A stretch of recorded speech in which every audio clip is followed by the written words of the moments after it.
Yo, welcome back to the Audio Theory Podcast. If you're new to the channel, please hit the like button as well as the subscribe button. What's good, Danny? How have you been? Been good, dude. Hit the fucking like button. For those watching us on TikTok and YouTube, we did not plan to wear green shirts, but I like it. We were aligned today, so I'm all for it. I've been good, dude. I just got back from a trip to New York.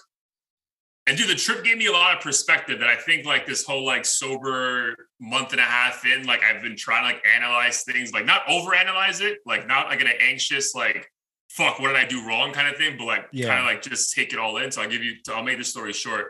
So dude, like I built up this trip to New York for a while. And I never build up these trips to New York for one. I'm always in fucking New York, right? Like people sometimes think I have like a second apartment there because I'm like always there. Yeah. But it was my boy's birthday. Shout out to my boy Sammy. And we were going to do like a pizza Olympics, right? Go to like 10 different pizza shops, 7 hours, blah, blah, blah, blah, blah. And then the next day I had one of my favorite cousins' baby shower, right? So the pizza thing didn't go as planned. I'll give you more insight offline as to why. But it just didn't, you know what I mean? Like my boy was a little bit down.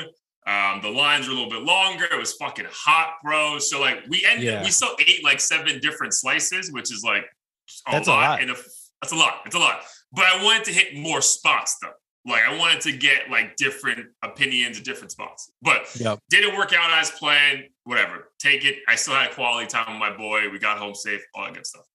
And then the baby shower was cool. I got to hang out with people who I haven't hung out with in a while. I was standing with my grandmother for like an hour just talking to her.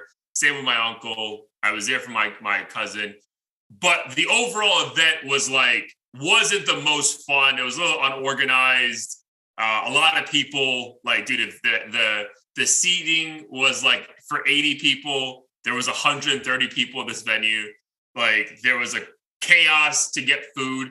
So like, it was a lot, dude. Like a lot. But then like on the flight home, I was like, literally, I left like right away Sunday morning. I was like, get me the fuck out of here. But on the flight home, I was like, bro, I hung out with my boy for a day. I went to the cemetery with my dad to visit my mom. I got quality time with my grandma, and I hung out with my family. So I was like, bro, like this is a very successful trip.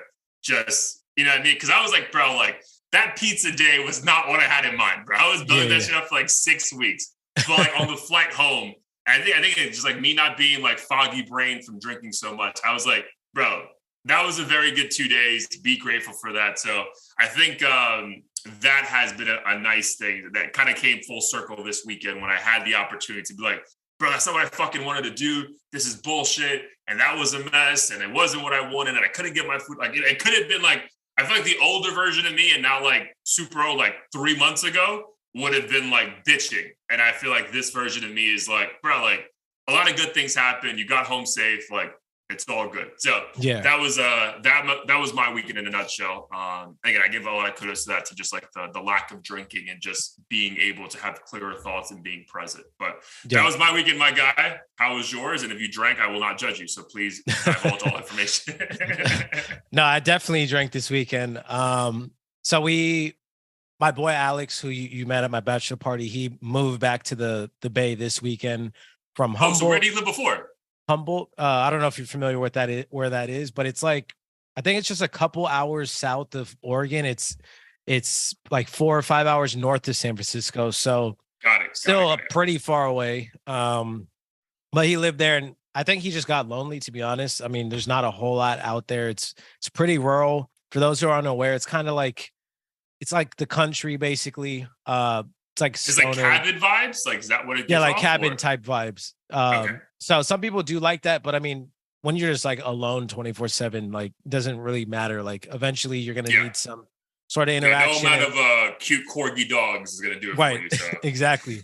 And then on top of that, it's like it's one of those.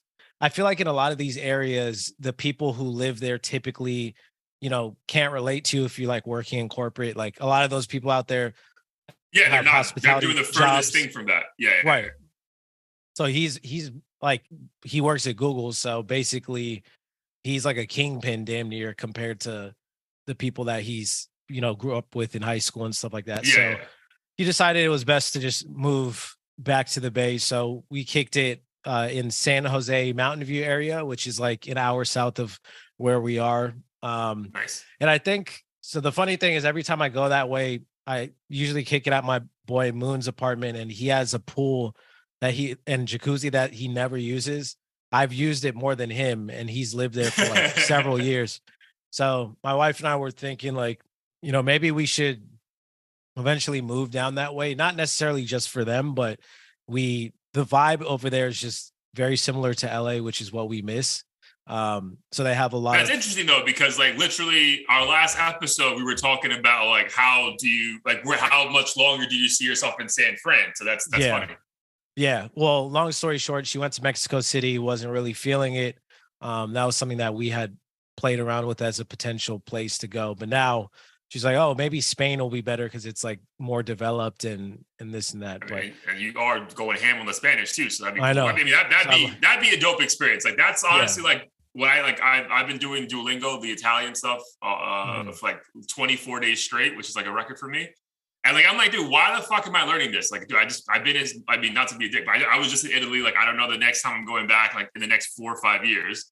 But I'm like, bro, what if you just like retired there for a year? Like that'd be sick to like just fucking like say you lived in Italy and like spoke the local language. So right, that'd be. I mean, for you, I'm thinking that'd be fire. No, I definitely want to put it to use. The funny thing is, anytime I run into someone and like I get to talking a little bit, they just dive right in as if I said I was fluent. I'm like, no, really? I was like más o menos. I didn't say todo or like soy fluido or some shit. So yeah. That's funny though, because I think that's more like the foreigners in America, because they probably feel more comfortable.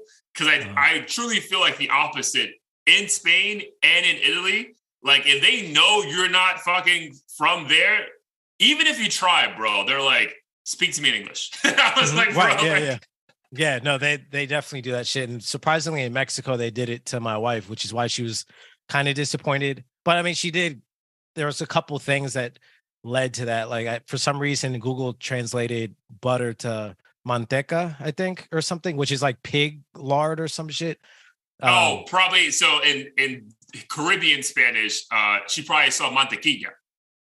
No, for some reason, Google doesn't say mantequilla. Oh, really? Okay. Yeah, it says manteca or something. And the guy looked at her crazy. And then when I looked up what that was, it's like pig fat or something. Which is weird. I thought mantequilla was like a relatively common thing. Yes. I wasn't. For some reason, I thought Mexico maybe had their own like phrase for some shit. Oh, no. I mean, I know that's definitely a thing. Okay. But... Oh yeah, so we were thinking of moving down that way, mainly because the amenities, like there's not really pools and stuff in San Francisco, maybe because it's too cold or too expensive. But they have a better hip hop scene down that way. Like there's so many bars and clubs. So that's like one of the main reasons we have no issue going down there to like visit them, is because the vibe. You're gonna have a good time regardless. Yeah, have a good time. We like the more suburban area vibe where there's like shopping plazas and wide streets and stuff. But public transportation obviously isn't as robust, but I mean, San Francisco has its own set of issues to where that access doesn't really make up for everything else. Kind of concerned about the commute, how that change would look, but figured we just give it a try for a couple weeks, maybe get an Airbnb out there or something and do the commute. Dude, 100%, dude. I mean, why not? Like, it's not like you have like kids schooling or like you need to work remote. You can work remote, right? So it's not like the end of the fucking world. Yeah, dude, that's interesting. So wait, but is San Jose still considered like the Bay Area, or is that like removed from it? Yeah, it's still considered the Bay Area. It is, okay. Yeah. So what's it? So it's San Jose, Oakland, and San Fran. Like that's the Bay. Like those three cities? It's like a triangle, basically. Yep, those three areas essentially. Very cool, dude. Yeah, man. I mean, dude, I'd vote for that shit. Because at the end of the day, it's like you're not signing a mortgage and like let's just go. It's like, let's try it out. And if you enjoy it. It's almost like you should probably like even like try to not hang out with like your friends every day. Yeah. And like just truly be like, nah, bro, like let's just see if like you weren't here. Like would we enjoy kind of a thing. No, it would definitely be like a Monday through Thursday. We're not having the time of our lives and sugarcoating what it might look like. Correct. Yeah. Because you already know you can have fun Friday through Sunday. Exactly. So like, there's no need to test that. You know what I mean? Yeah. Right. Yeah. For real. That's awesome. But this weekend was fire. You guys, I saw a couple of pics. You guys had a good time. Yeah, it was a good time. I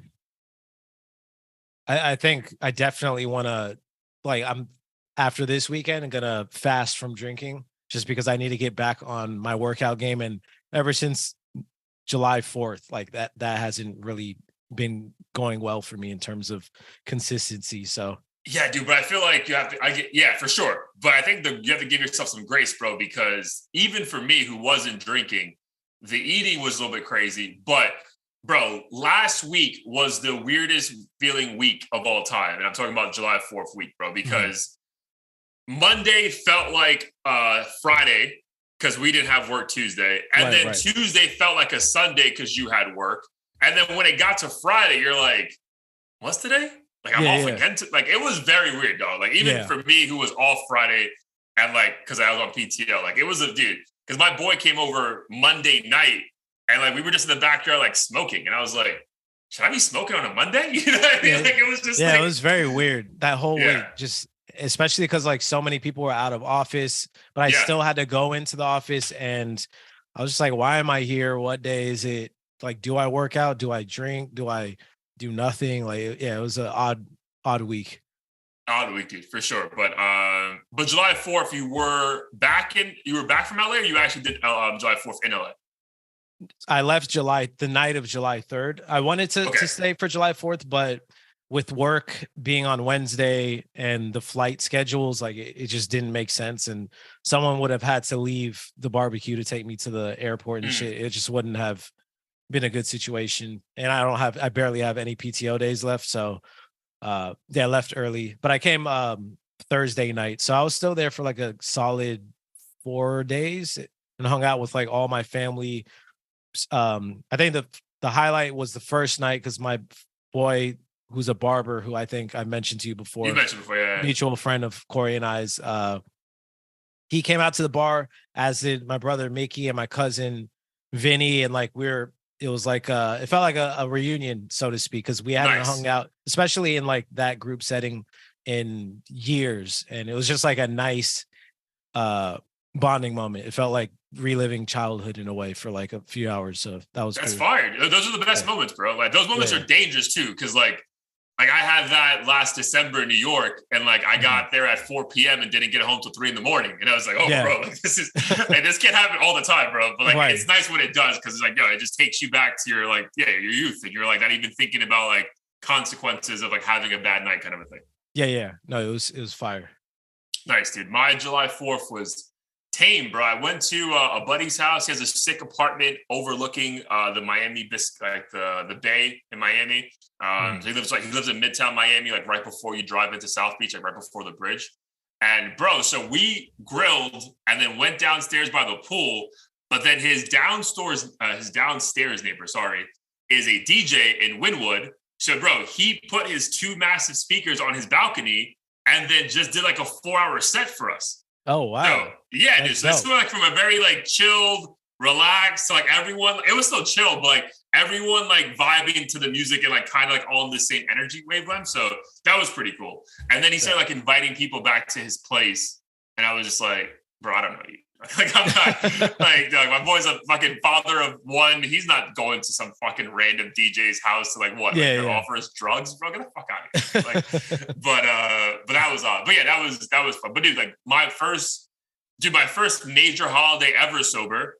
And it was chill, bro. I was there at 12 o'clock, vibe for 4 hours, and I was back home ready for work by like 5:30 in the evening, bro. So like, yeah, man, this non-alcoholic shit has been like very, very eye-opening, bro. I was telling you offline, I discovered a whole part of TikTok that's about sobriety. I was like, this is a lot, but like, it's cool, man. Like you just start learning shit about yourself, and you start like identifying with like things they're saying. You're like, oh, fuck, I do feel better.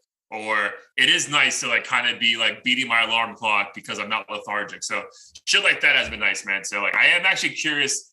I'm no longer curious if I'm going to be able to make it the 30 days. I think that the 3 months, I think that's been clear that I can. It's more like once I do have a sip, am I going to go back to like how I was drinking before? Or am I going to go like back to like, let me just like almost like set a day, like, hey, let's not drink until your birthday or Christmas or whatever, because it's been nice to not have to do it or think about it day to day. Right. I think for me, like, I feel like the older I get, the less like my body knows that it's not going to feel good. So the less likely I am to want to drink. Obviously, there's exceptions. Sometimes you're just so excited. You're like, let's go ham, keep the shots coming, whatever. But in LA, at least, I found that and beer is not necessarily like the healthiest for your physique, but I found that if I opted for a beer instead, then the night tended to go more smoothly. So I've just been more like cognizant of like how many, if I am drinking liquor, how many shots am I taking? Like, do I really need to take fucking 8 before I go out to quote unquote save money, knowing you're going to buy just as many drinks, like that whole thing? Yeah, dude, it's really about choices, right? I think that's like, I was getting concerned, like, dude, like, why do I drink so much? And it's like, well, I think you just drink too much because you don't feel anything, and then it hits you like all at once. Yeah. But this lady was talking about how like a good way to trick your mind is one, dude, for me, it's actually helped because I've been to bars now. Like, it's been a month. I've been out with my boys and it's been fine. At least for me, they might think I'm fucking boring as shit now, but that's like another conversation. But dude, seltzer water with lemon helps, right? Because the carbonation actually kind of tricks your brain that you're like, you have a drink in your hand, you're still having a conversation. But apparently this girl was also saying, dude, making a mocktail, like having your first drink be a mocktail at a bar or restaurant, because like, dude, like how, like once you already have one drink in your hand, like how many more you really gonna have is like a sit down dinner, right? If like one drink already takes up like 30 minutes, you're probably only gonna have 1 or 2 more after that regardless. So like it already brings your like overall intoxication levels down a good amount. So that could be something to try. For sure. No, I'm definitely down to try that. Yeah, man. But yeah, dude, glad you got back safe, and I'm glad you guys are thinking about making some changes, man. It's exciting times for you guys. But we'll get that all going. Episode 146 is currently up. All roads lead to Utopia. So go peep that. Episode 147 about to officially start. Dude, I feel like we have to start here because I feel like it's been all over my fucking timeline. All social media platforms. Dude, the It's a Blur tour, which I know you're confirmed to going. I'm hoping to get last minute seat deals because the prices in Miami are just insane right now. But yeah, man, that kicked off last week. So I wanted to get your thoughts on what you've seen thus far. And then the second part of it, where this is like becoming like a fucking viral concept of like, throw whatever you have at these artists, regardless if it's like a weapon or not. So like, but first, like, what are your thoughts on the actual like clips of the Drake and 21 Savage tour? For that tour, honestly, the only clips I believe I've seen are Drake sitting next to his younger what do they call it? A hologram of his younger self. So officially it's not a hologram. That's an actual dude. Oh, okay. Oh, for real? And the only reason why I knew it would, he explained it afterwards. Like the guy has like an Instagram, like he's a whole person. But the only reason why I knew it wasn't a fucking hologram, bro, because obviously I'm glad you're not, and we'll go into a second, like diving deep into these clips. But bro, he handed Drake something, like a notebook. But I'm like, bro, there's no fucking hologram. I don't care who made this shit is doing that right now. So that's what I was like, bro, there's no way. So yeah, it's like I thought it was some like magic show trickery where like they had it on a string or something. I don't know. Or like a green screen or something. Like a kid, or just like I don't know. They could have easily had some translucent wire thing holding it. Sure. But that was what set me off. I'm like, bro, there's no way this is a fucking hologram. Like if Tupac couldn't do that shit like 8 years ago, there's no way this fucking kid is handing a notebook. But but go, keep going. I think the other thing, this may or may not be from the tour, but I think 21 Savage had like some emojis like banging each other, like the eggplant and the peach just going in, which was kind of excessive. But yeah, that's pretty much all I've seen so far from the tour, and I have no intentions of trying to go out of my way to research what else is part of this tour. Yeah, no, for sure. I mean, honestly, we can stay on that part then, because that's how I felt too, right? Because we were talking before this that you're going to go see them is it in LA or in the Bay you're watching? Bay. Nice. So that's going to be in like a month or so, right? Like a little bit over a month? Pretty much a month and like 10 days. Nice. So I'm seeing them September 28th, if I manage to get tickets, right? So dude, that's my biggest thing is like, bro, like I don't remember previous concerts that I felt like there's been so much like media coverage, right? Like there's one thing if like your friends who happen to be in Chicago post this shit on their stories, and you're like, oh, cool, I'm trying to look forward to that. Yeah. But bro, this feels like every single media outlet that we follow felt the need to give like 10 different slides of like different things happening at the concert. Mm-hmm. And I'm just like, bro, like you're kind of ruining this shit for me. Right? Yeah. Did you have that same thought? I feel that way because it's very clear that he's a high profile artist that's gonna curate this show in a way that's different than probably whatever he's done before. So, and the tickets aren't cheap. So I'm like, I want that element of surprise to exist. Like, obviously I know certain things here and there are going to get out, but within the next 4 weeks, there's probably going to be more stuff leaked. Definitely by the time you go. I feel like it just ruins it. Because it's not like at that point, you know, that everything's going to have come out, and he's an artist that like really cares about his craft. So it's not like he's just gonna do, you know, his 10 hits or biggest hits. And it's like a 2.5 hour set or some shit. Right. I heard. Yeah, dude. Because I feel like back in the day, it was like the most you would ever find out about a show before you went was like the set list. Mm-hmm. You know what I mean? Like I remember, like I saw the Killers like 4 years ago or something, and I was about to leave, and like someone grabbed me. They're like, "Bro, whoa, dude, they're gonna do like 2 more songs. Trust me." And I was like, "How do you?" It's like, "Oh, it's the set list from like the Boston show." I was like, "Oh, fuck, sick." But like, bro, like this is like vivid, like, hey, he's gonna do this, and then he's gonna talk about this song, and like he's gonna start. I'm like, bro, like you're kind of ruining this for me, dude. And so I wonder, like, what's a solution though, right? Because honestly, I kind of think he's in on it because he's equally posting a ton of shit. I'm just like, bro, like, let us like go to this show, bro. I get like getting us hyped, like, bro, like everyone's hyped to see you. So like you getting people excited about this is not a thing you need to worry about. But like, is it something like, I know like comedians, like major ones, like don't let you bring your phone out, you know, for like a main show. But then I'm like, this guy's selling out fucking arenas. Like, can you really tell 30,000 people, hey, put your phone away, like in a fucking thing for like, but yeah, man, that has me actually like annoyed. I'm like, bro, by the time I go in 8 weeks, like I'm going to know everything about this show. I'm like, why the fuck did I come? Yeah. I don't think there really is much of a solution. I know I've just been proactively like not watching like videos where they're like, hey, this is Drake's Chicago show or whatever. The only other solution is like what you said, to have everyone lock up their phones, which I think it's possible, but it'll just be such a logistical nightmare, I think, to have everyone go to like the front and unlock it after the show and shit. It just wouldn't be worth it. And it's not like they're going to lose money because you and I fucking they're not thinking about the next 35 shows. They're like, let's just no, that's a good point too. But yeah, the logistical nightmare, bro, because I'm sometimes like, how do they even do it for these comedy shows? And I'm like, dude, forget 30,000 people at fucking like Miami Arena. Like, there's no fucking way.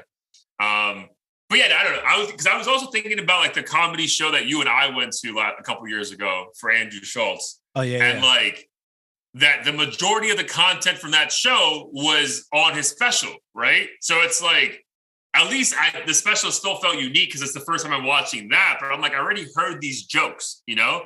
So like, I just don't want to be like in the fucking crowd. I'm like, I already kind of saw you do this song, and I feel like you did a better job in Chicago than you are in Miami. Like, what's going on? So yeah, that's like the scary part. But from the moments you've seen though, like does it look like are you excited about going though? Or is it still something, I mean, were you excited regardless? I don't think I'm more or less excited.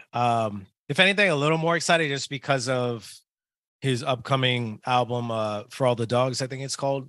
I don't know if he's performed any of those songs at the concert, so I'm curious. I haven't obviously been spoiled by that information, so hopefully that is something he does, is some unreleased music.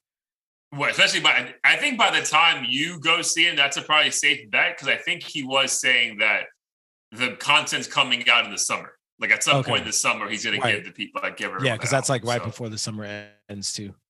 Yours, yeah, right. I'm already dude, September 28th is like fucking fall weather. You know what I mean? Like, this is a long ass fucking tour then, bro. Like, like July, the early beginning of July through end of September is wild. So good for him, bro. I know those shows are going to be sick. Yeah, for me, again, I'm excited. But again, I feel like right now it's like nervous, right? Because like I feel like Like I haven't. I'm gonna have to start like really trying to like avoid this shit because it just seems like, again, back in the day, it's only like if you have friends. Like for example, I have friends who were in New York or live in New York this weekend, and they went for the Burna Boy concert, right? I was like, oh, dude, good for them. You know what I mean? But like, I'm not thinking like, oh, fuck, don't look at this because it's going to ruin it for me. Yeah. Whereas like on Complex, it's like, dude, like fucking detail of everything. And I'm just like, bro, like, what are you fucking doing to me right now, dog? Yeah. No, it's frustrating. Yeah, but I'm excited to get your feedback on it. But I guess another thing that's happening at these fucking concerts, especially at Drake's, this idea of throwing your cell phone at artists. Like, I think was it BB Rexa, the first one? Yeah, BB Rexa. Yep. Got beamed by a fucking phone and like had to take a seat. Stitches. Harry Styles as well. I think Pink. I think it happened at the Drake concert as well. Yep. And then Adele had a funny thing where she came out with like the t-shirt gun. Yeah. It was like, yo, I swear to God, if any of you do this, So like your thoughts on that? Like where do you think this is coming from? And like, do you think it's going to be like a continuous viral thing people are trying to do? I know it's just a stupid trend like that clout chasers and copycats are feeding into. Where I'm confused is I mean, this has kind of always been a thing that people have done occasionally. If you recall, Justin Bieber got hit with a water bottle like 15 years ago or something. Oh, wow. Okay. On stage, and it just nailed him on the head, and he played it off. He's like, ow, and just kept walking. But I think it's weird that it's even more viral now. Like it seems like it's happening every other day. Yeah. And the only thing I can think of is people are just increasingly more desperate to go viral and like just fuck with people basically. So I think that explains it. It's just unfortunate because these artists are gonna eventually get pissed off and just walk off stage and not come back and which perform. Is what I think Cuddy did, right? At Rolling Loud. Yeah, Cuddy did that at Rolling Loud. Yep. Right. Like, but that wasn't a phone though. That was like if you throw anything, like it was like that was like water bottles, right? Yeah, like just random shit. And he was like, if someone throws anything again, I'm out. And so immediately after, like a T-shirt or something. Like 15 bottles came out. Yeah, and then he just stormed off. It was kind of funny. I'm not gonna lie, because he kind of like pouted and then just like stormed off. But I can imagine as a performer that's probably super frustrating when all you want to do is just do your art. Yeah, no, for sure. Because I would say I was at a show. The Tyler Creator show with when Ben Staples and Kali Uchis opened for him. Someone threw the phone at him, but like it wasn't a fucking like what's been happening. This was like more like toss it at his feet, and then he took the phone and was like, "Bro, stop doing this shit. Like now you just lost your phone. Like what the fuck? Like because I think people are assuming they're gonna grab the phone, take a selfie, give it back, and it's like, bro. I mean, at least that. Like again. These videos we've been seeing now is like literally, it's like fucking it's like a fucking weapon being thrown at them. It's like, bro, like, what are you doing, kind of a thing. Mm-hmm. But Tyler, that was a funny way to handle it. I felt like, bro, like, what are you doing now? You don't have a fucking phone. Like, what are you like? What's the point? That's what's confusing too. Like, how much money do you have where you're like, all right, $1,000, just fucking throwing that shit directly at them, knowing you're probably not going to get it back because you're just an anonymous person in a crowd of fucking like 10,000 people. Yeah, weird, dude. But yeah, I don't get the point of like literally throwing at these people who you paid money to see, like, and hurting them and like putting the show at risk. Right. You know what I mean? Like you just like paid all this money to attend this show. You have good enough seats that you can even throw something at this artist in the first place, right? And then like you're putting the show at risk. Like if you hit this fucking person, they're like, all right, guys, I'm done. Sorry. Like, yeah. Do you think it's like, do you think they attended with someone who like either forced them to go or they got free tickets or something? Because it's kind of like hecklers at comedy shows. Like, why are you here being an asshole when you paid money to be here? But I think it's either they're there and they don't want to be, or they're just so faded that like they're just an asshole. I was gonna lean towards that, dude. I think they're so fucking faded, bro. And like, especially if you like, again, those early GA standing areas where these people are at, or like again, that's still like, it's either the come first serve, or still very expensive seats regardless. But like, bro, like you want to get there early to have a good spot. So that means you're fucked up early, bro, because you can't go to the stands, concession stand to get shit. So I think they're just so drunk. They're like, let me just fucking do this kind of a thing, right? Because I don't think I can't envision a sober person who just hypothetically dropped like $600 to see Drake say, let me take my fucking iPhone 15 and just fucking beam this at his head. You know what I mean? Yeah. Like how does this benefit anyone, dog? Like that's the part I don't get. Yeah. It's a funny concept, but in reality, they could really hurt these people. And it's also not fun to ruin it for everyone else. I'd be furious if I went to the Drake show and some chick, I don't know, threw a water bottle and then Drake just storms off with his fucking hologram boy, and then his hologram his early version of him. But think about that, bro. Think about that specifically for you and I. Like you're gonna spend close to at that point 7 weeks trying to dodge rooting the show for yourself on Instagram and TikTok for some fucking prick to throw a fucking phone at this guy's head and just like, hey, I'm done. Bro, like that shit would create a mass shooting, bro. Like I would fucking like lose my fucking mind, dude. Oh my God, bro. Like, yeah, that shit better not happen in Miami, bro. Yeah. If anything, honestly, it's probably bound to happen in a place like Miami. But yeah, just very odd, bro. Like the shit that becomes like trendy and like people try to like jump in on like it's just like this one's an odd one, bro. I feel like you're really ruining it for a lot of people if these artists decide just to up and leave. Also, it's not even like their name or photo or whatever is going viral. I guess they still get clout by telling their friend, hey, bro, like it was me who hit him or whatever. But it's not coming like these out guys, with a video saying it was them or some shit. Yeah, like, or having their getting friends film anything from this, like nothing. And I know people say any publicity is good publicity, but they're literally getting nothing from this. So I'm like, what is really the point? Just you feel dope at night that you hit some millionaire celebrity, like. Yeah, dude, because if it becomes like a European soccer thing, man, if they ever catch you like doing racist chants on camera, like you're banned for life. You know what I mean? So like there's enough cameras at these arenas that they can fucking find out who did this shit, right? It's like the idea that you can now be banned, like blacklisted from every event at this one arena for the rest of your life is also like pretty wild, dude. So again, just an interesting development. Hopefully that shit stops and definitely doesn't ruin our fucking concert experience, but definitely very, very, very, very odd. Another random thing, odd thing, we'll keep it on the Drake topic, bro. Like a shocker that we're talking about Drake all summer long. Like who else? Like there's not like any other artist to talk about right now, but there's not. So Drake being petty and I don't know, sneak dissing or whatever, loud dissing Childish Gambino and talking about like This Is America, his hit song, which I think won like Song of the Year, like when it came out in 2020. Saying the song is overrated and over awarded. So your thoughts on like that whole situation between the two of them? I thought it was kind of odd. I mean, I never sensed any tension between the two or anything. If anything, I thought they were kind of in a similar camp. I saw an article on this, but I guess they broke this. They were two of the artists that broke the stereotype of, you know, the hyper masculine black man or whatever you want to call it, kind of more alternative in their image.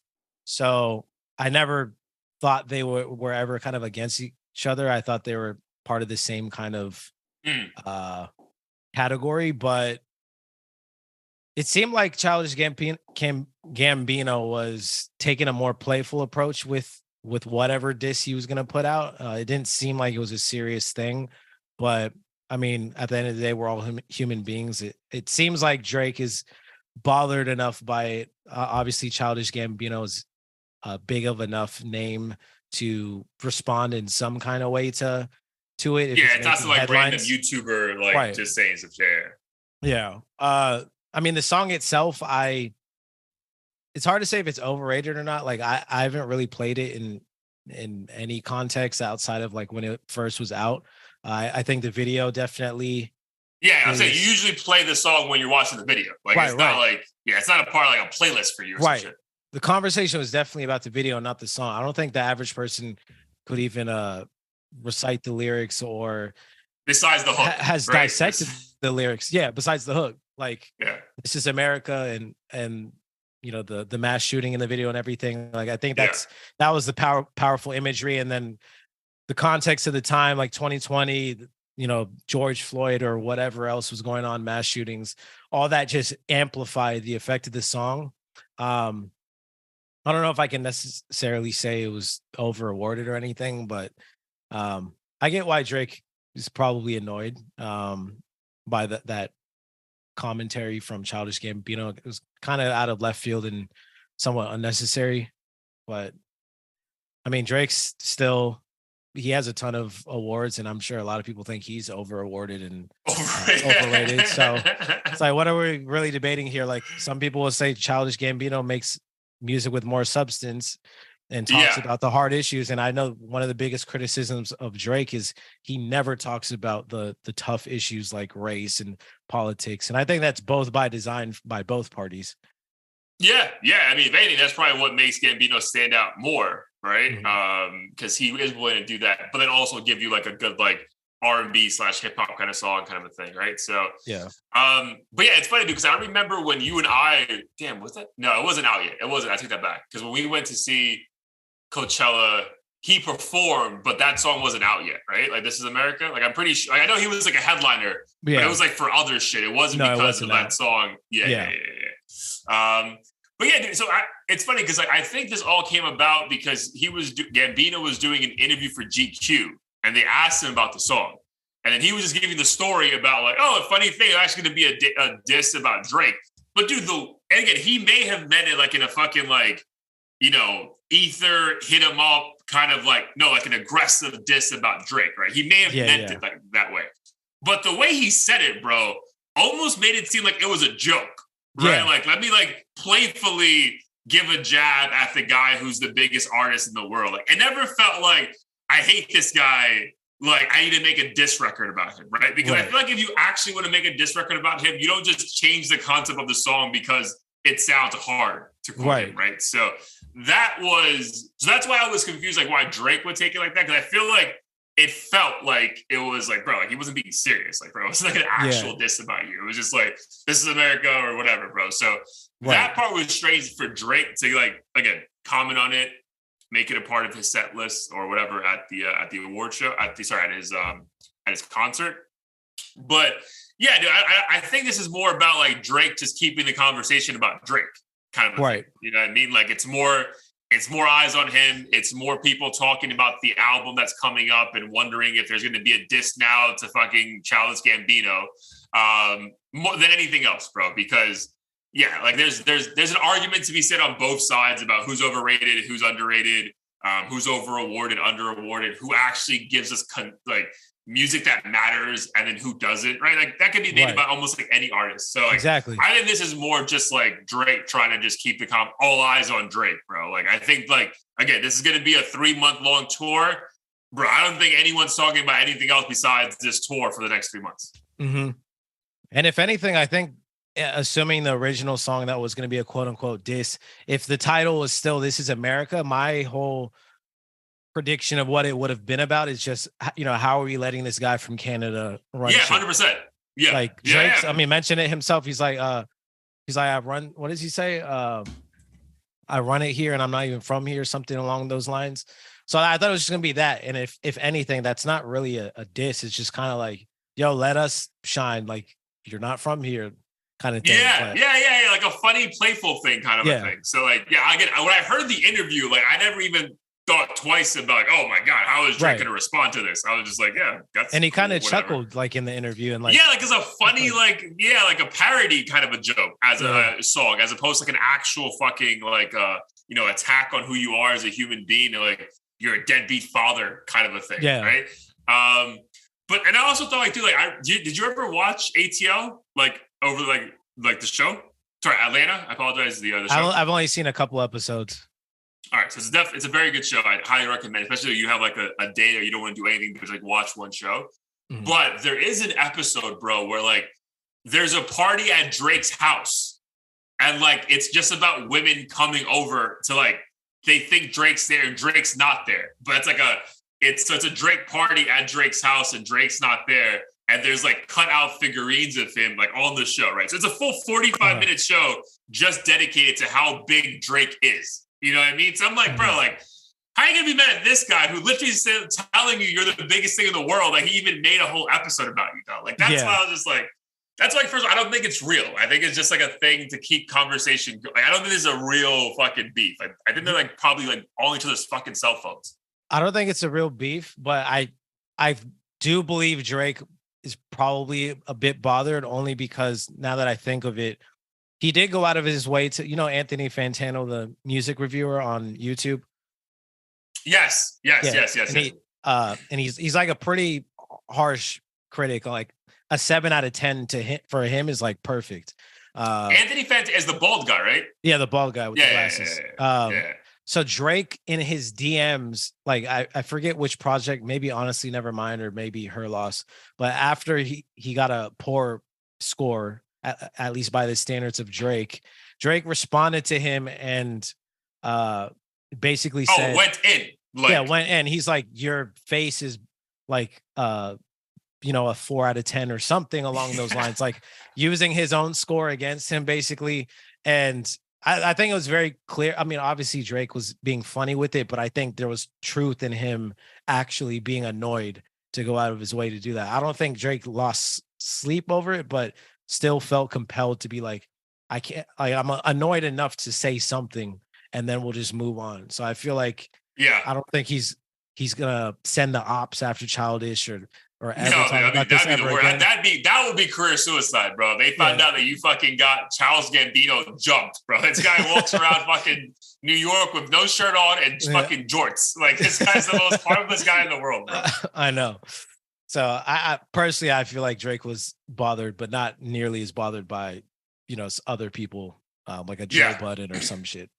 Yeah, no, for sure. But just interesting, man. That's just more stuff to look forward to, I guess, for us on the tour. And also, again, to see if anything comes out of it when it comes to a album or a song on the upcoming Drake album going at Gambino. All right, man. So speaking of albums that came out, though, the Pink Tape, Lil Uzi Vert, a gazillion songs, like an hour and a half worth of content. I think a couple of videos are also thrown in as well. So did you have a chance to even peep the album? I did have a chance. Okay. So what are your initial thoughts upon first review? I mean, when I first opened it up on Spotify, I'm like, damn, like, do we really need this many songs? I'm like, I know all 58 of these aren't fire. Like, I don't care who you are. Like, just divide this shit into make Purple Tape next or something with half of them. And so there were a couple songs in there I genuinely enjoyed, but the entire time, like, the overarching thought in my head was, this is probably dope live. I can imagine this experience being super dope live, but I just can't find like a setting or mood where I enjoy a lot of this stuff. And it just, I don't know, it was very monotonous in a lot of ways. Reminded me of Playboy Cardi in a lot of moments, like the more than normal. Because I know a lot of people like to compare them, but I felt like on this album, I'll get back to like, I think more than the norm, he was sounding like Cardi. Mm-hmm. For sure.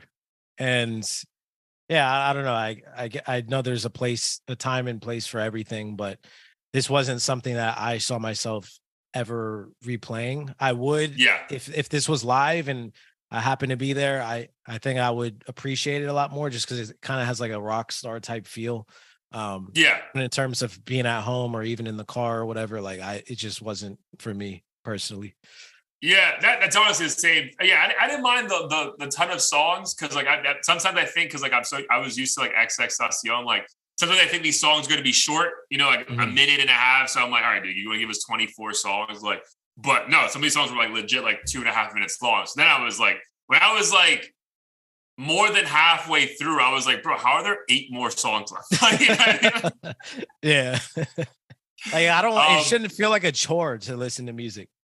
Right, like that's the thing. But again, it felt like a chore though. It's like I can't skip. I skipped one song because it was too like I'm about to say not demonic, but like too like what's that heavy metal rock. And I'm like, bro, like it's not that I don't like you doing this. I don't like this music. Period. So I'm not saying you're doing it poorly or well. I'm just saying that kind of shit is just not for me at all. Like, I don't care if it's the greatest heavy metal rock artist of all time. Like, I'm still skipping that shit because, like, it doesn't do anything for me. But I would say, man, yeah, like I thought it was fine, man. Like this was like another reminder, almost like Larry June-ish, and it just wasn't for me. But what sucks is, dude, I've listened to Full Bodies. Like I fucking loved his Love Is Rage album that he dropped like in 2018. Bro, love that fucking album. Like, so I'm like, and that had hints of rock, R&B, hip hop, pop. Like, I love that fucking, like, dude, I still listen to that shit like now, bro. But I feel like ever since that, it's been an aggressive movement towards whatever this sound is, right? Like, and then the overarching theme of this album was like, it was like 75% like heavy metal rock, and then just moments that you enjoy, like the R&B, hip hop, pop aspect of it. But to your point, like, I'm like, what mood do I have to be in? Specifically, bro, there's like 6 songs that he starts off with that Cardi, like, yes. Yeah. And I'm like, yo, in what fucking world, bro? Like on my car ride to work, to the gym, like where, bro? Are we pre-gaming to this shit? Because I was like, dog, like there's no fucking way that I'm gonna do this, dude.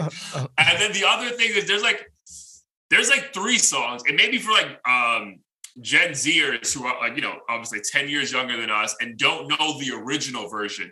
But there was like 2 or 3 like rock renditions he did where like I appreciated what he was trying to do, but bro, the original was so good.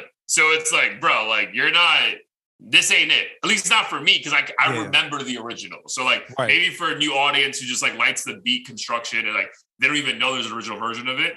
But yeah, dude, I was just like, it's not for me, right? It's not for me. But what sucks is that I truly feel, because I only heard the album 2 days ago, I truly feel what also ruined it for me, like my like initial expectation, was him talking about dropping a new album the week after. And I'm like, bro, like if you rush through this shit apparently, or you don't want to spend months promoting it, like why am I even going into it with an open mind, bro? I truly feel like if I didn't know that there was like a rumor of like a Love Rage 2 or whatever the fuck album he was talking about, I think I would have tried to enjoy it more. But with the idea of you telling me there's going to be a new album like in a week, I'm just like, then what the fuck was the point of me listening to this shit for an hour and a half? Yeah.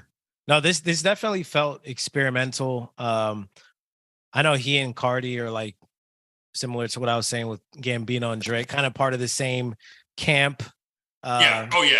Appeal to the same crowd. I think this sound definitely is for the younger crowd, as in like under 24. Like I can imagine kids who are 14, you know, jumping around the house, breaking dishes and shit to this kind of stuff. But I don't think anyone our age is going to enjoy it, or most people our age, I don't think will enjoy it. And that's totally fine. I mean, clearly he's totally killing shows and doing completely fine, at least compared to his contemporaries who are part of his freshman class and stuff. But yeah, I prefer his older sound. I think it's more digestible and just easier to listen to and find a mood for it. Yeah, I would say that, man. There's definitely a mood for the I think it's Love Is. I'm not crazy, right? Love Is Rage is the first official album.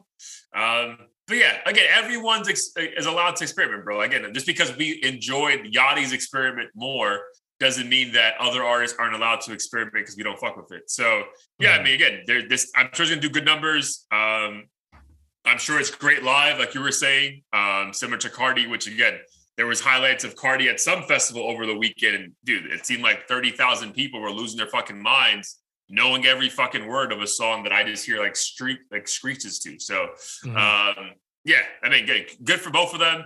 But again, it's a part. Again, I don't even want to say it's a part of hip hop, bro, because this wasn't hip hop, like, bro. And this is not just me saying this is like a version of hip hop I don't like.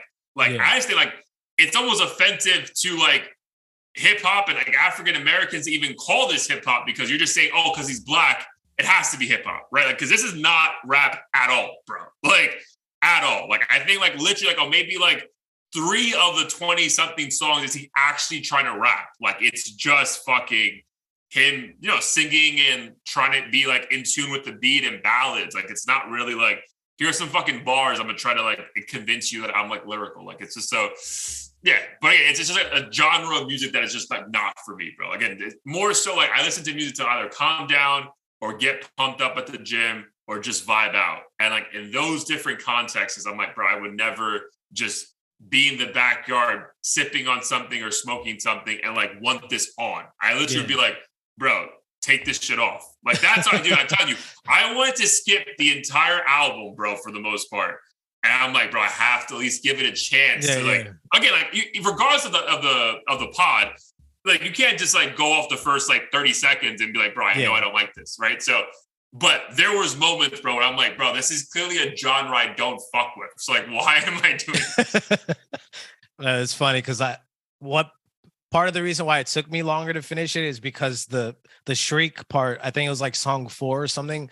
I was with my brother, literally pre-gaming in the kitchen, and I was just dying laughing listening to it. I'm like, how is it? I mean, I don't mean to judge anyone's like artistic input, but it was funny because it was like painful to listen to. It wasn't me being like, oh, this is, you know, some weirdo rock shit. It was like literally hurt my ears, and I just thought it was hilarious. I'm like, imagine fucking in a crowd next to the speaker and this demonic shriek is just bursting your eardrums. But I think it works in that setting though, bro. That's the crazy thing. Like that's the part like I truly would love to like a case study on. Like how like so many people fuck with it. Like, you know what I mean? Like that's the part, like what are we missing almost? Like, is it like, cause like, like for example, like at this at my boy's house, like they're like really into house music.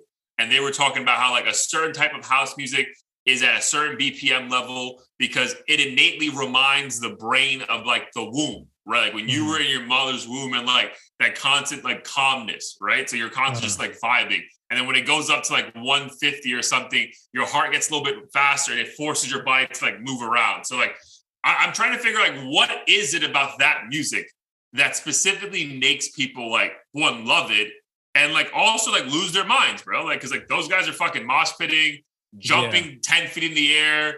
You know, I'm just like, bro, like what do you hear? Cause like I just don't hear it. Yeah. I think it just taps into some like primal instinct to be aggressive and just let loose. Because when I went to a Cascade show, which is like kind of EDM, but they play a lot of like repetitive house and stuff. And he would like, there was a moment where I vividly remember it was playing like a deep house beat, but like it was pretty repetitive and you could feel the thumping, and I kind of felt like it was almost like we were a bunch of cavemen or some shit, because it was kind of minimalistic. Like there wasn't a whole lot going on, but it was just this thumping and everyone in unison is fucking jumping up and down. And I was like, I literally felt like it was fucking BC 5000 BC or some shit. And like we're all just groaning and fucking like under some hypnosis. And but it was a positive hypnosis. Like you enjoyed it though at the time. Yeah, I enjoyed it. I just kind of had this realization. I'm like, I don't know, humans are a lot more simple and less developed than we'd like to think. That's kind of how I felt. Like we like to pretend, but at the end of the day, there's just like undeniable inclinations that we have. Yeah, dude, that's what you hearing you say that, bro. It reminds me of I think I mentioned this before, but like on that show Hot One with the Wings, like John Mayer was talking about Post Malone, and like he was kind of giving off the vibe that he's not impressed, right? Because again, John Mayer is by all accounts like a musical prodigy, right? Like everyone holds him in like such high regard, right? Like rightly so, I think. But he was saying like, bro, like yeah, he's talented, dude. But there's also notes he's hitting on every single song that are like the ABCs of a hit record, right? And there's no like variety in it, right? Like, he's like, yo, if you do these like 3 things, your song will be a hit. And I wonder if it's like, that's the funny thing though. Like sometimes like you and I think that we're such like music connoisseurs, right? Like we find an artist and we're like, oh, you don't understand what he's trying to say. And it's like that, or it sounds different, but the production of it is still the same exact shit that the other guy is doing, and we just happen to like the approach, right? So sometimes I think it's like, to your point, we all think that we have like this educated like palate when it comes to hearing music, and it's like or just like this innate thing that all these guys know behind the scenes is going to always work, kind of a thing, right? So, Yeah, it has to be something to that, bro, because there must be something in that heavy metal rock like genre that like these guys are tapping into in a very big way, bro. Because man, like it wasn't for me, but just looking at their shows, bro, I'm like, you can't just convince 20,000 people to lose their mind because they like you. Like they must truly enjoy what the fuck you're doing. Yeah, it's kind of like a lifestyle, I think. And obviously it was like the younger crowd, they want to be the but what is that lifestyle rebellious. though, bro? Like what do they do on a day-to-day basis? Like I feel like they're like different, bro. And I'm like, yeah. What like if we were vibing with them at a bar, like how would they act? Is like I think they're just like low key. I think a lot of them are like, we might consider them weirdos.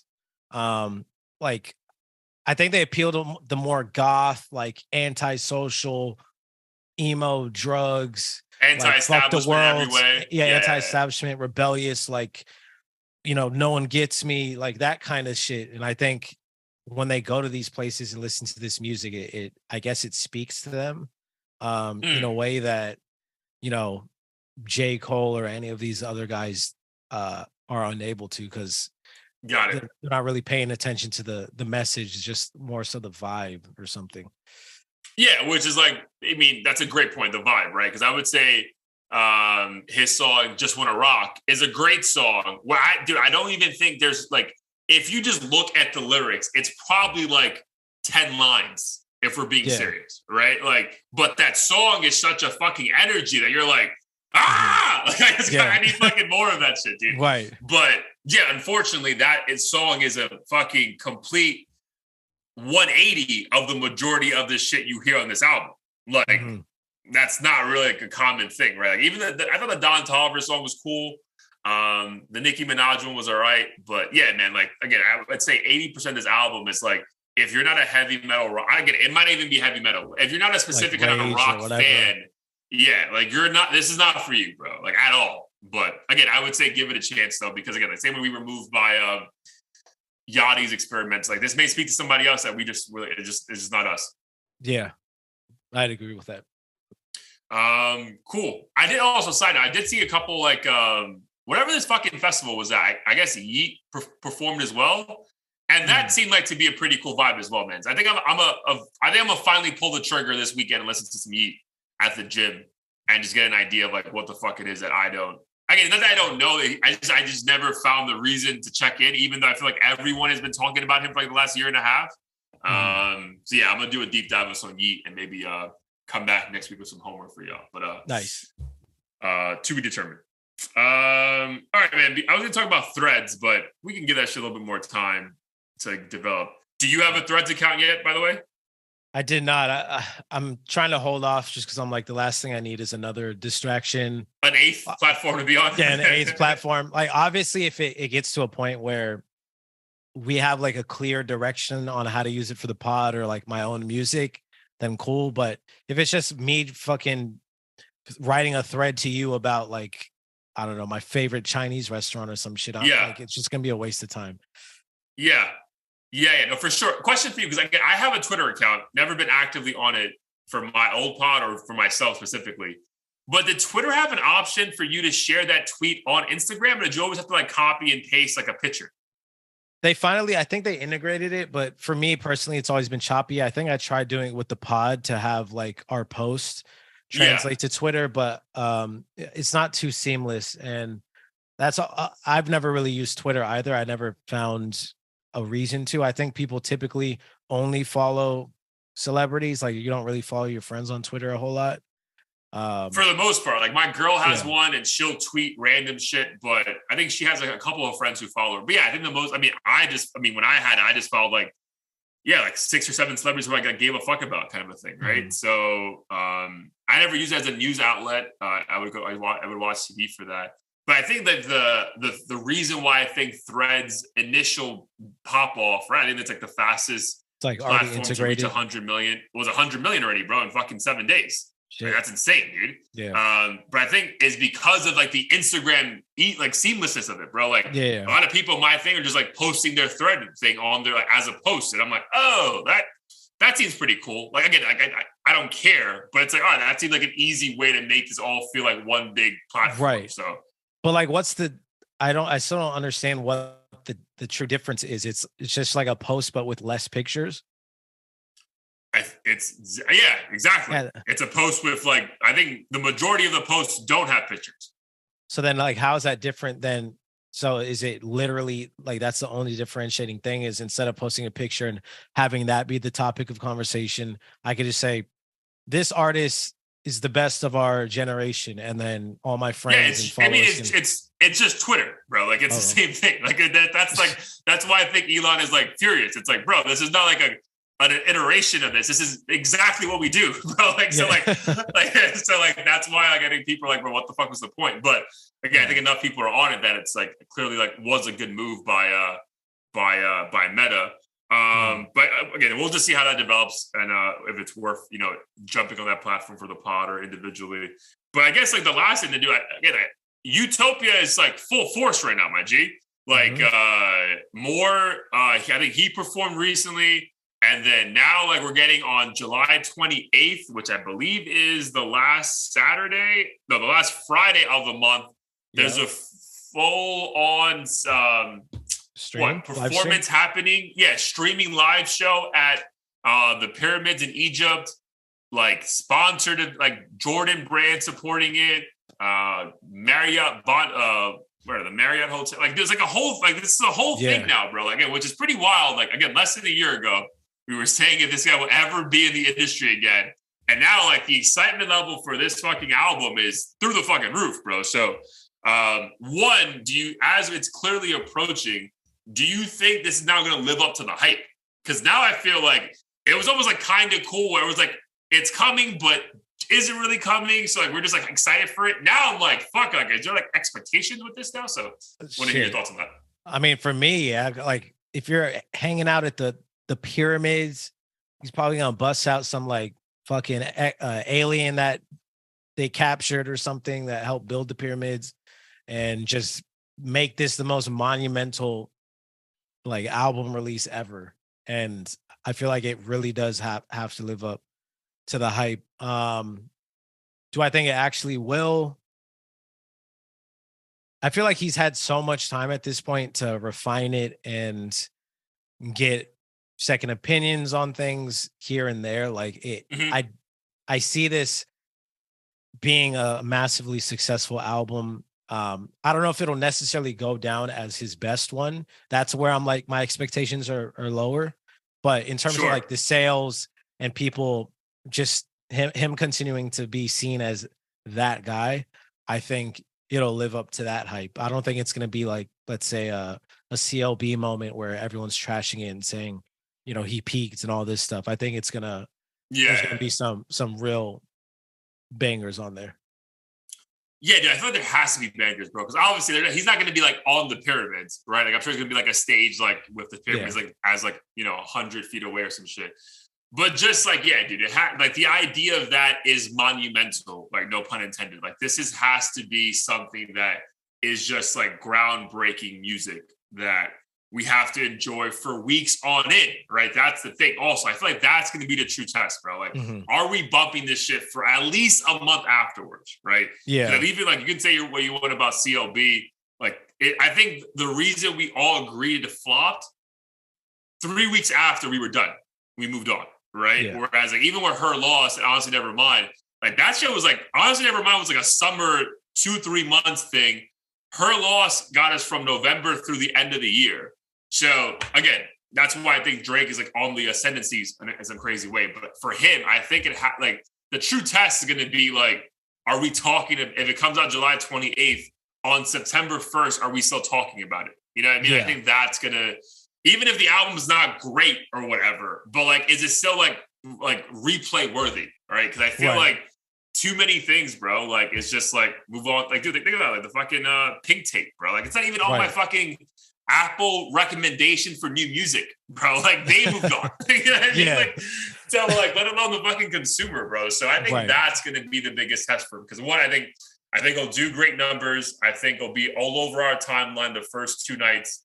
But I think the true test for him is like in 2 to 3 weeks, a month, 2 months, are people still going back to that body of work and like wanting to listen to songs again? Because that's what Astroworld was, right? That was a fucking like, bro, pretty close to perfect album that there were plenty of songs that you wanted to hear over and over again in different settings, different songs. Whereas, you know, you don't want this to be one banger, but you're like, bro, I can't listen to that song all fucking year. You know, like, what else do you have for me?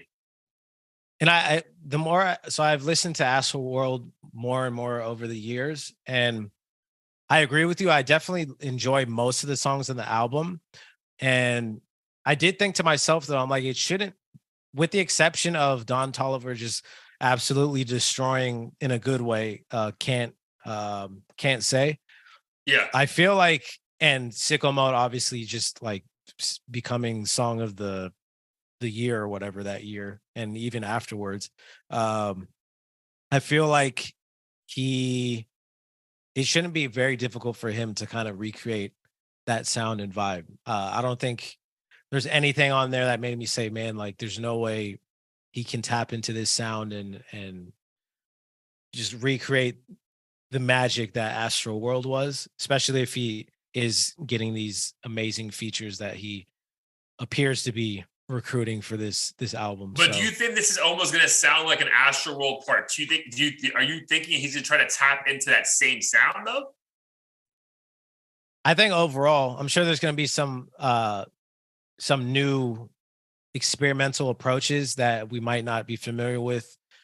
Especially if it, you know, I don't know, someone like Bad Bunny, let's say, if he's on it, like I wouldn't be surprised if there's songs here and there that Astroworld or any of his other albums never really attempted to create. But I feel like based on all his previous projects, like he hasn't strayed that far away from, you know, what he's accustomed to doing. And I feel like he was so close to winning a Grammy with Astroworld.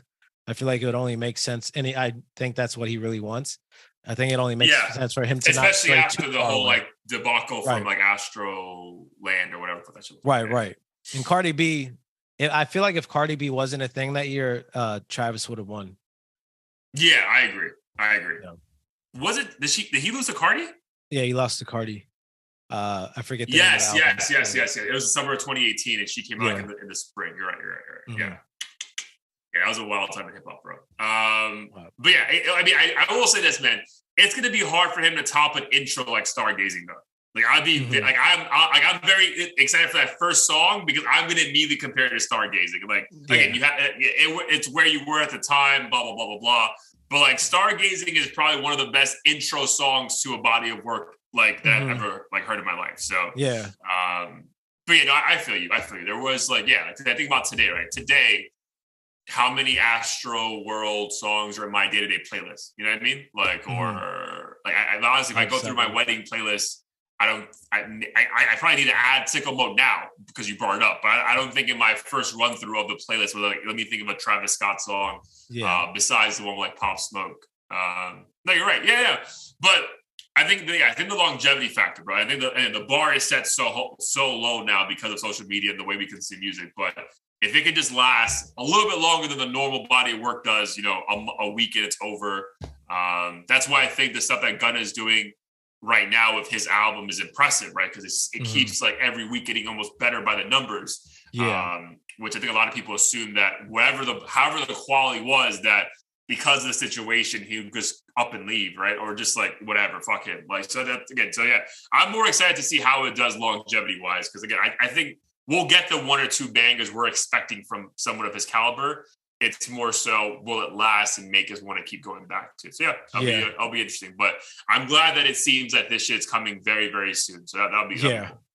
Yeah, I hope so, man. Because I just saw the 2023 freshman list, double XL, and I didn't see very many people in that list who comes remotely close to the level of stardom that Kendrick or Drake or Wiz or any of these guys had in their freshman list, where you just knew like, okay, this guy's probably going to be around for 10, 15 years. Like it's getting to the point where you're wondering if these guys are going to be around for 5 years, which is crazy to think. Bro, 5 years is generous too, bro. I'm thinking they're going to make it to next summer. But was there anyone on the list that we would know? Central C was the only one on there who, if I recall correctly, where I was like, okay, yeah, this makes sense. And he will probably be here for a very long time. But the rest of the folks on there were people who I had never heard of. And I think several of them too probably just only had like a couple viral hits on TikTok, and they're like, fuck it, let's just throw them on the list. And I don't think that's the best approach to determine who the next leaders of the hip hop class are. Yeah, bro. 100%, dude. 100%. Because even like because you mentioned Uzi, bro. So, I mean, think about Uzi's class, bro. Uzi's class was him, Kodak Black, I'm off the top of my head, Denzel Curry, Lil Dicky, Yachty. Bro, these guys are all around now, like killing it in their own respective ways, bro. So, yeah, that's pretty wild, dude. So, yeah, I'd be very curious to see. But yeah, dude, but it's shit that we said before, man. Like it's just a different world right now, bro. Like even 2016, which doesn't sound that long ago, artists were still signed to labels, bro. And like labels made sure that you were only signed because they already knew they were gonna make you a star somewhere or the other. Yeah. Now, bro, like, yeah, bro, they don't give a fuck. Like, bro, those deals are terrible. They're like, yeah. So yeah, I'll be very intrigued, man, to see like who of this class. Because we can talk shit about NBA Youngboy, right? Whatever. Like, we don't listen to him. But in his defense, bro, he has been around now for a minute, right? It's not like a one summer wonder or one hit wonder or whatever the fuck is. Like, he has been around on top for a while now. So he seems to have longevity. But that just seems sad for me as like a hip hop head, where like this guy who's like has longevity, like I can't even tell you one of his fucking lyrics. You know, yeah. So then it's like, what's the point of this if it's not like, you know, the longevity just means that people like you, but like, do people really fuck with your music kind of a thing? So, yeah, it's just a very weird time in hip hop, which is why we get so excited about a Drake release or, you know, a Travis Scott release. Yeah. Cool, man, dude. Good topics today, man. Always appreciate the back and forth. But before we get out of here, we got to give some people some heat of the week. So, episode 147. Almost in the books. What's a heat of the week that you had playing throughout the weekend? Fortunately, a lot. Oh, nice. I feel like I know what you're gonna choose, so I'm gonna. Oh, you have no idea, bro. Trust me. Yo, if there ever was a week that you had no idea, this is the week, bro. But this one was a really dope surprise. So, J-Rock, East Side. Oh, was I love a new J-Rock. track that he came out with. Obviously, you're familiar with him. He's on TDE if you're not familiar with him. And I don't know. The song is called East Side. The song is called East Side. I believe it's a single off his upcoming album, which nice. I don't know when it's dropping. I don't even know if he announced the date. But in any case, amazing banger. You could play it in the car, the gym, whatever. He's one of my favorite TDD artists. I mean, I like all of them, to be honest, but yeah, I feel it's like, just dude, nice. As far as a roster is concerned, dude, that has to be one of the best rosters ever assembled, bro. Right. No, they're super selective. They're like the Avengers, essentially. Yeah, dude, facts. But think about it, like back in the day in hip hop, bro, like Rockefeller, like, yeah, you liked everyone, but you knew like 7 of them can't even fucking rap. You know what I mean? Yeah. So like, whereas like this is legit, like, bro, like talking about like drafts, like, bro, whoever they draft into that roster, like, yo, you have to be super talented because there's no fucking around. Like, there's no like, like if you're like you're not going to be signed. Yep, 100%. So yeah, I'm looking forward to it. I think it's a nice way to switch up the music that's been coming out since he is from California and just brings a different vibe. I feel like for the longest time, mainstream hip hop's just been oversaturated with like purely trap melodic stuff, which I love, but you know, you can only take so much of one thing for so long. So really pleased to hear that track. And I'm looking forward to his album. I think Schoolboy Q apparently is going to release an album over the next year. I'm excited for that too. So. Yeah, I'm excited for that one too. So, all right, J-Rock, East Side. That's featuring someone, right? Carl something? Yeah, Carl Banks. Carl Banks. Got it. Oh, sorry, Cal Banks. Cal Banks. Cool, cool. All right, so before I give my song, what song did you think I was going to pick? Mañana by Tiny. Oh, no. I'll say that one for next week. That's a good one, though. No, dude, so this was a different one, bro. So this was like, this is super left, bro. So this is a song by the Blessed Madonna, and it's called Serotonin Moonbeams. bro. So this song is, I would say, leans toward more indie pop with hints of house.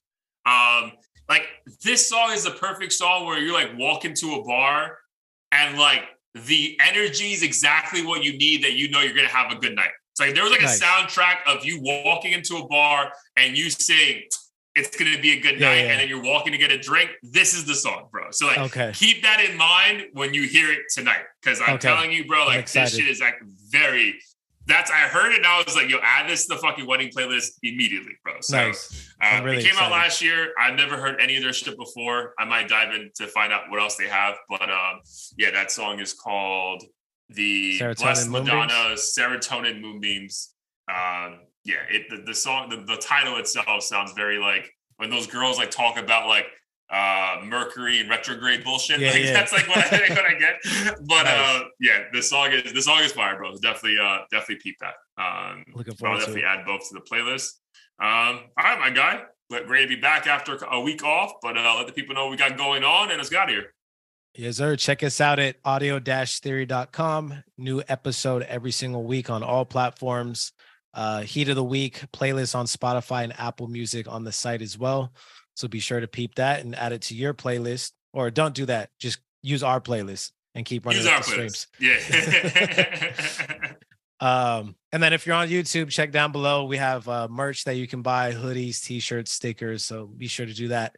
Winter is coming up in a few months, and they are very Which is crazy, bro. I feel like we were dying for summer. Like summer's like, I'm ready to leave. It is nuts. Cool, G. But also keep commenting. Love the engagement on TikTok. Yo, apparently I'm crazy for thinking that. Like, do you think I'm crazy for thinking that Young Thug would have like a studio in his fucking jail? Like, is that a crazy take? I don't think. I mean, I don't know what the jail looks like for any of these artists. I wouldn't think it's that crazy because obviously, if you have money and you're like high profile, I'm saying. Like these guys, they're fucking eating Domino's, and like I saw some Outback Steakhouse. I'm like, the least you could do is have a shitty laptop and a microphone and like regular. Exactly, bro. I'm not thinking some fucking like Rick Rubin studio that like has dimming lights. I'm thinking like, bro, a laptop like me and a microphone to fucking send it to Metro Boomin for him to fucking fix it, bro. Honestly, I'm not thinking like an actual studio, bro. But I'm thinking, but the he has to have at least a MacBook to make his life easier. But because I was getting flamed in the comments. But again, keep it coming, bro. We appreciate helps the algorithm. Yeah, absolutely, man. But hit the fucking like button. I love you, my dude. We'll talk soon. Love you too. Peace.